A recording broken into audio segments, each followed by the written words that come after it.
Isa rin sa hanay ng mga veteran Filipino comics illustrator o dibuhistang Pinoy na pinasok ang pagdidibu sa comics, si Amado S. Castrillo. Ganun man, tulad ng ilang dibuhista, gumawa rin siya ng mga katatguhit at mga nobelang sinulat na iginuhit naman ng mga kapwa niya veteran comics illustrator.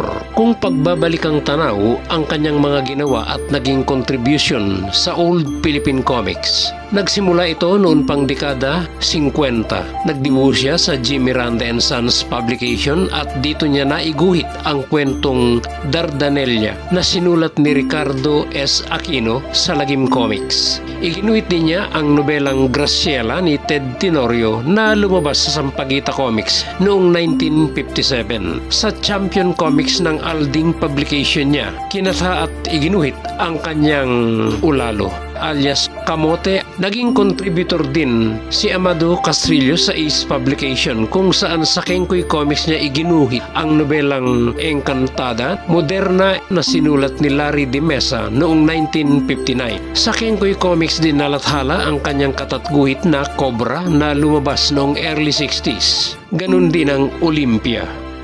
Ginawa naman niya ang cover story na Be My Valentine at Sa Ating Daigdig sa Educational Comics na inilathala rin ng Ace Publication. Nakatandem niya si Manuel Ramirez sa nobela nitong Villa Monteverde at si Teresita Cruz Arce sa nobelang Duplicado na pawang nalathala sa Tagalog Classics noong 1960s.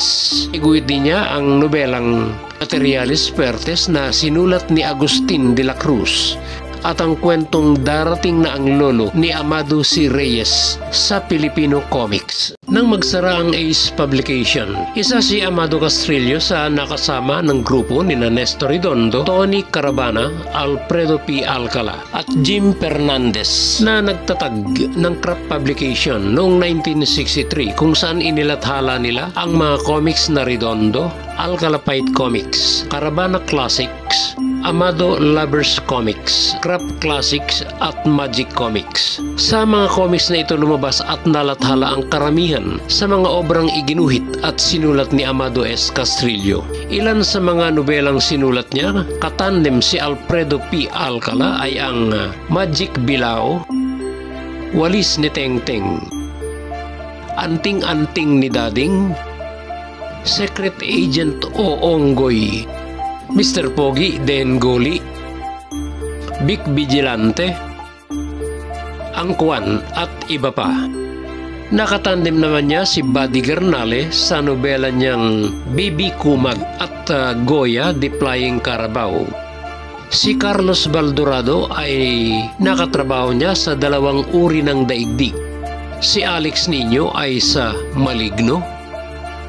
Si Lori de Vera ay sa Madruha.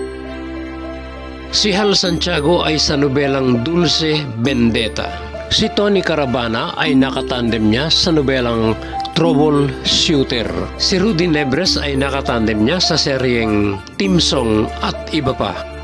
Ang mga kinatha naman at iginuhit ni Amado Castrillo ay ang mga nobelang Kapitan Limbas na sinundan ng sequel nitong Kapitan Limbas Kaagapay si Maya, Estranghero, Dalawang Daigdig ni Carlota, Gigulo ng mga Atsay, Nasaan ang Aking Ina, Mainhin sa Barilan, ang seryeng Timsong,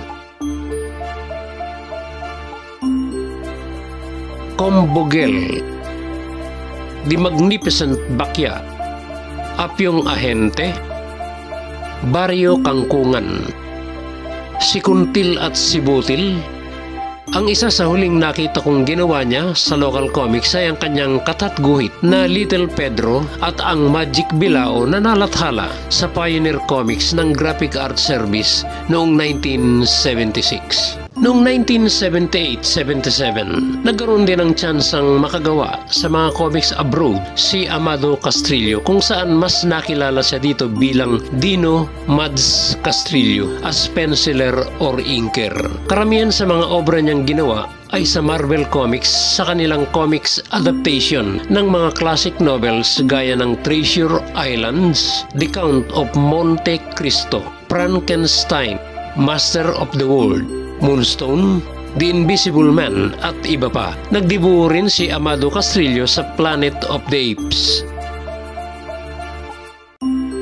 Since early of 1980s, wala na akong nalamang ginawang obra ni Amado S. Castrillo o kung siya ba ay nagretiro na sa pagdidibuho. Siya si Amado S. Castrillo, Filipino comics illustrator o dibuhistang Pinoy at ang mga iginuhit at sinulat niyang obra sa comics. Sa mga interesado sa content ng mga info video na ibinabahagi ko dito tungkol sa comics at saka sa mga personalidad na naging bahagi ng comics noon, huwag lamang po sana ninyong kalilimutang i-click na rin ang subscribe at bell button na nasa ibaba upang sa ganoon, lagi kayong mauna sa mga update na ginagawa ko sa aming Comics Page TV. Thank you very much and God bless you all.